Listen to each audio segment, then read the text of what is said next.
12 જૂન બપોરે 1:30 વાગ્યાની આસપાસનો બનાવ કે જ્યાં એર ઇન્ડિયા 171 નામનો એક પ્લેન ઇન્ટરનેશનલ ફ્લાઇટ છે તે અમદાવાદના સરદાર વલ્લભભાઈ એરપોર્ટથી ટેક ઓફ તો થાય છે, પરંતુ 1.5 કિલોમીટરના આસપાસ જ આ પ્લેન છે તે પહોંચે છે અને અચાનક બંને એન્જિન બંધ થઈ જાય છે અને એક જે રેસિડેન્ટ ડોક્ટરોની બિલ્ડિંગ આવેલી છે તેની સાથે ધડાકાભેર અથડાય છે। 645 ફૂટ હાઇટથી આ પ્લેન છે તે સીધું આ બિલ્ડિંગ સાથે અથડાયા બાદ ધડાકાભેર વિસ્ફોટ થાય છે અને આ ઘટનામાં 260 જેટલા લોકોના કમકમાટી ભર્યા મૃત્યુ નિપજે છે। એમાં 230 જેટલા મુસાફરો હતા જે અમદાવાદથી લંડન જઈ રહ્યા હતા ને આ દરમિયાન તેમણે પણ ક્યારે વિચાર્યું નહીં હોય કે આવી રીતે તેમને મોત મળશે। આ ઘટના, આ બિલ્ડિંગ જે મારી પાછળ આપ જોઈ રહ્યા છો તે ચિચિયારીથી ગુંજી ઉઠી હતી। આજે પણ 1 વર્ષ પૂર્ણ થવા જઈ રહ્યો છે આ ઘટનાને, પણ આ અવશેષો છે, આ યાદો છે, લોકોના મનમાં એ ઘટનાને યાદ કરતા હચમચાવી નાખે તે પ્રકારની છે। ત્યારે આપણી સાથે જ્યારે આ પ્લેન ક્રેશ બન્યો ત્યારે 5 મિનિટની અંતરાલમાં તાત્કાલિક ઘટના સ્થળે પહોંચેલા એડવોકેટ રજનીકાંત પરમાર અને વિજય સેંગલ નામના જે યુવાનો છે કે જેમણે આ જે મૃતકો હતા, જે ઈજાગ્રસ્તો હતા, તેમને બચાવવા માટે રાહત કામગીરી કરી હતી। એ સમગ્ર ઘટનાને લઈને તેમણે જે આંખો દેખી અહેવાલ છે તે જણાવ્યું, કેવી સ્થિતિ હતી, શું ઘટનાક્રમ હતો જ્યારે તેઓ સ્થળ પર પહોંચ્યા હતા, એ સમગ્ર બાબતને લઈને તેમણે વાત કરી। આપણા રૂવાડા ઊભા કરી દે તે પ્રકારે તેમણે આખી ઘટના વ્યક્ત કરી। ને આમાં જે મુસાફરો, એક પણ મુસાફર છે, એક વ્યક્તિ જે છે તેમનો કુદરતી બચાવ થયો હતો, આબાદ બચાવ થયો હતો અને ત્યારબાદ બીજા તમામ લોકોના અહીંયા કમકમાટી ભર્યા મૃત્યુ નિપજ્યા હતા।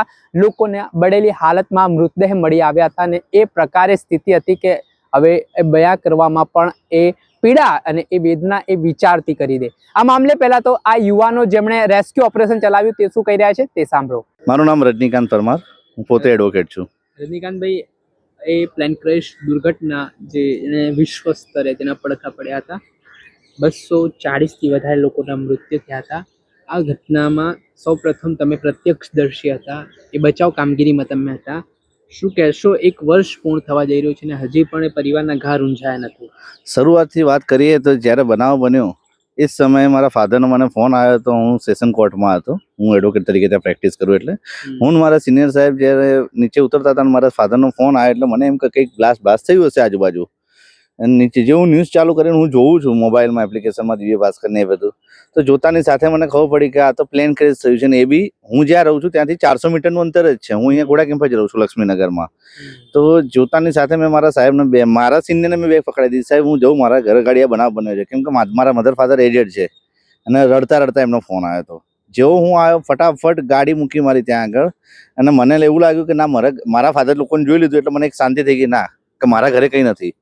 એ જોતાની સાથે પછી હું પહેલાથી સેવા કાર્ય સાથે જોડાયેલો છું, તો મારી ગાડી મૂકતાની સાથે હું ફટાફટ આ બાજુ આવ્યો ને તો આવતાની સાથે જ મને તો પહેલાં આ રસ્તા ઉપર જ્યાં ક્રોસ છે ને 3 રસ્તા, ત્યાં ગાડી પ્લેનનું એક પાંખિયું આડું પડેલું હતું અને ત્યાં આગની જ્વાળા નીકળતી હતી।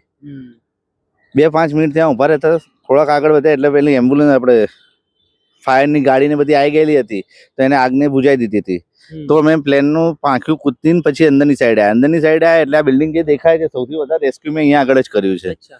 કેટલા માણસોને રેસ્ક્યુ તમે અંદાજિત કર્યા હશે? મેં પોતે જે હતી ત્યારે કર્યા છે 35 થી 40 અંદાજે ડેડ બોડી મેં કાઢેલી છે। એટલે બધા બળી ગયા હતા? બળી ગયેલા એટલે સાહેબ તમે જે વાત કરી, આપણે જે રૂ જઈએ છે, રૂને આપણે પકડીને કેવું દબાઈ જાય, એ જ રીતનાની આ બોડીને આપણે પકડીએ ને સાહેબ તો આખી એમ દબાય અને પાણી અંદરથી નીકળે બહાર। એ પોઝિશનમાં અમે લઈને નીકળ્યા છે બહાર। અને જે બી આપણે સિવિલ હોસ્પિટલની એમ્બ્યુલન્સ હોય કે 108 હોય એ દરેકની અંદર મૂકીને અમે સિવિલના પીએમ રૂમ બાજુ લઈ ગયા છે બોડીઓને। અચ્છા, કોઈ પ્લેન કેસ દરમિયાન બધા ઓન ધ સ્પોટ મરી ગયા હતા કે કોઈ જીવતો હોય એવા દ્રશ્ય તમે જોયા હોય? જીવતામાં તો એવું છે કે હું આવે પહેલા મને એવા મેસેજ મળ્યા કે પ્લેનમાંથી એક વ્યક્તિ બહાર નીકળતા દેખ્યું છે કે જેનું નામ હતું વિશ્વાસ કુમાર કરીને, પાછળથી ખબર પડી કે આ વ્યક્તિનું નામ આવું હતું। બાકી જયારે અમે અહીંયા આવ્યા ત્યારે અમે એક બી વ્યક્તિ એવું જીવિત જોયું નથી। ચિસ્કારી સાંભળી તો કેવી સાંભળી કે પબ્લિકની સાંભળી છે। માણસ કેમ કે બધા હાડ પિંજર જે આપણે પિક્ચરોમાં સીન જોયા છે ને એ રિયલ સીન અત્યારે જોયા કે જે ક્યારે આપણે અનુભવી ના શકીએ કે આવું રૂબરૂ જોવા મળશે।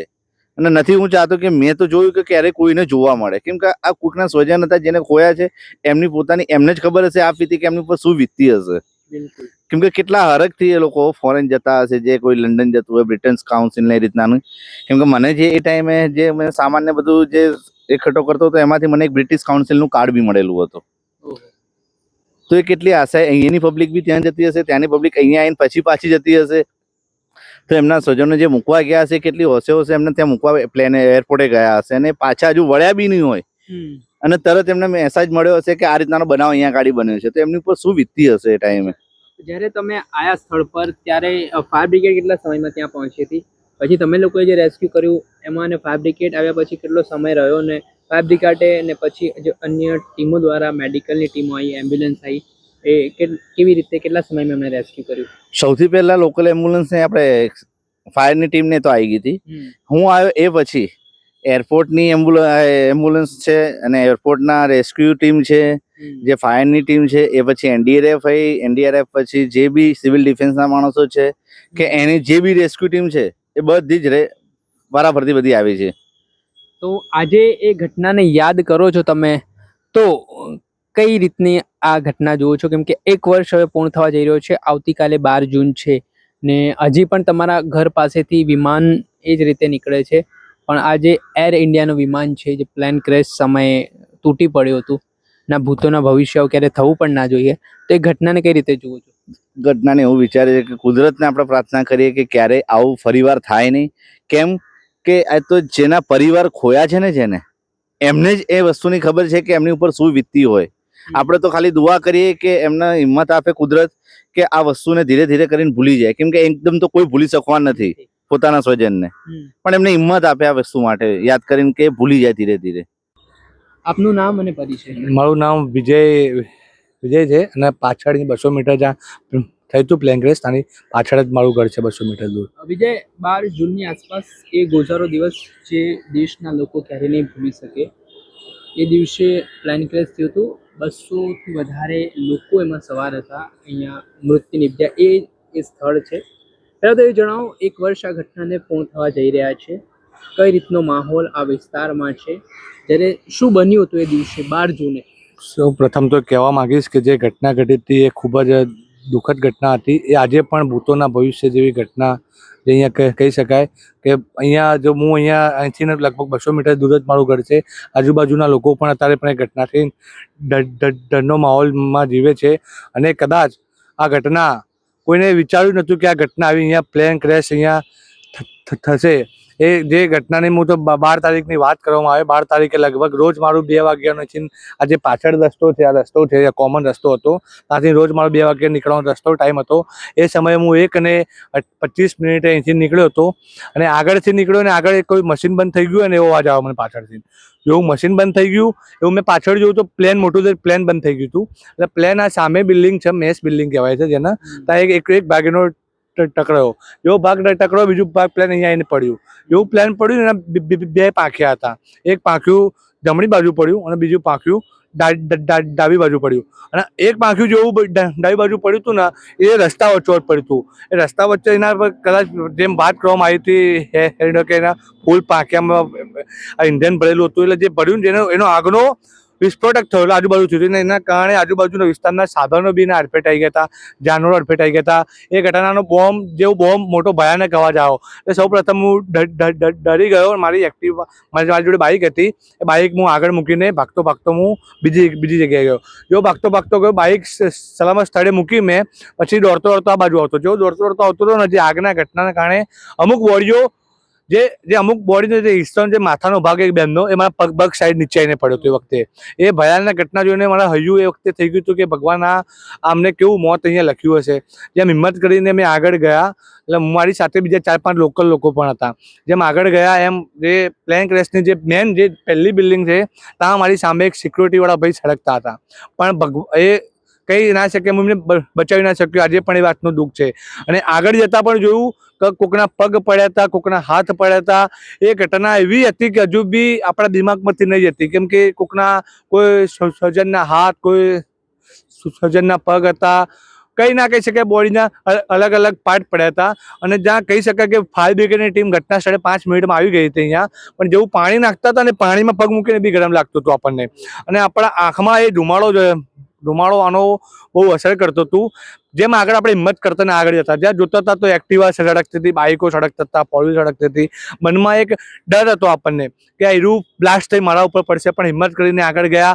આગળ જોયું તો ઉપર ડૉક્ટરો બચાવો બચાવો બોલતા હતા. જેમ ફાયર બ્રિગેડની ટીમ દ્વારા જે સીડીઓ લાંબી કરી હતી, અમુક લોકોને ઉપરથી નીચે કંબલને ધાબળા નાખીને બહાર લાવવામાં આવ્યા હતા.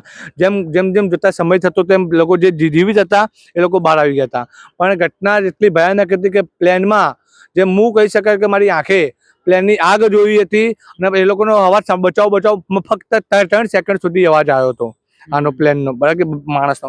પછી આખી ઘટનામાં જે બન્યું હતું, જે અહીંયા જોઈ ના શકાય એવી ઘટના હતી. આજુબાજુના વિસ્તારના લોકો, NGOના લોકો હોય, જે કોઈ પાર્ટીના ભારતીય જનતા પાર્ટીના કાર્યકર્તા હોય, RSSના કાર્યકર્તા, સમગ્ર લોકો અહીંયા આવી ગયા હતા. જે બોડી ઉપર ઢાંકવા માટે કપડાં નહોતા, એ લોકો જોઈને જો કોઈ માણસ તાંતા બેહોશ થઈ જેવી સ્થિતિ હતી. એટલે એના માટે આજુબાજુના સ્થાનિક લોકોએ ઘરેથી જે મળ્યું એ કપડાં મળ્યા તો કપડાં, ચાદર મળી, ચાદર, ગાદલા, ગોદડા બધું લઈને આવી ગયા હતા અહીંયા. અને જેટલી પણ ભરપૂર જે ટીમની જે મદદ કરી શકાય એવી સ્થાનિક લોકોએ કરી હતી, NGO લોકોએ કરી હતી. પછી આગળ પાણીની વ્યવસ્થા લોકો માટે કરી હતી.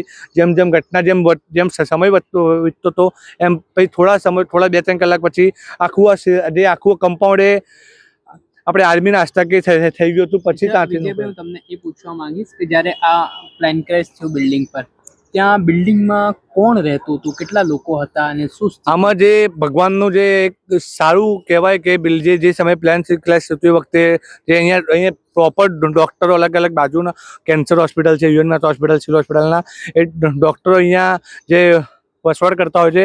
પણ જે વખતે પ્લેન ક્રેશ થતું એ વખતે એ લોકોની ડ્યુટીનો ટાઈમ હતો, એટલે કદાચ એમના પરિવારજનો અંદર હતા, ડૉક્ટર નહોતા, એટલે બહુ ઓછા લોકો એની અંદર હતા અને એટલા માટે આ ઘટનામાં બચી ગયા હતા બધા. અચ્છા, તો આ ઘટનાને 1 વર્ષ પૂર્ણ થવા જઈ રહ્યો છે, તો હજી પણ ઉપરથી પ્લેન નીકળે છે, તો અહીંના લોકોમાં કેટલું ગભરામણ હોય છે, કેમ કે ઘણા પ્લેન હજી પણ નીચેથી નીકળતા હોય એવા દ્રશ્ય જોયા છે અહીંના લોકોમાં. કેમ કે બાજુમાં તમે જોવા જઈએ તો આમ લોંગ જવાનો રસ્તો જોવા જઈએ તો 4 કિલોમીટર પ્લેન આપણે એરપોર્ટ થાય છે, પણ ડાયરેક્ટ જોવા જઈએ તો તમારાથી 1 જ કિલોમીટર એરપોર્ટ થાય છે. જે પ્લેન જોવો છો તો હજુ બી આજુબાજુના લોકો ભયનો માહોલ જીવે છે. જે વખતે પ્લેન ક્રેશ થયું તો બાજુમાં લોકો 1 મહિનાથી ઘરની બહાર નીકળવાનું બંધ કરી દીધું હતું. આજે હું આ જગ્યા પરથી રાતે 3 વાગે નીકળતો હતો. જો મારી પોતાની વાત કરું તો હું પણ 11 વાગ્યા પછી આ ઘટનાથી નીકળતો નથી, કેમ કે એ સ્વજનો યાદ આવે છે, એ પરિવાર યાદ આવે છે. હા, એ ઘટનામાં જે પરિવાર અહીંયા રૂવાટો પોતાના પરિવારજનો માટે, જે પોતાના મૃતદેહ માટે લોકો ઊભા હતા, એ લોકોના ફેસ યાદ આવે છે. અને કદાચ આ દિમાગમાંથી હજુ સુધી નહીં ભૂલાતું.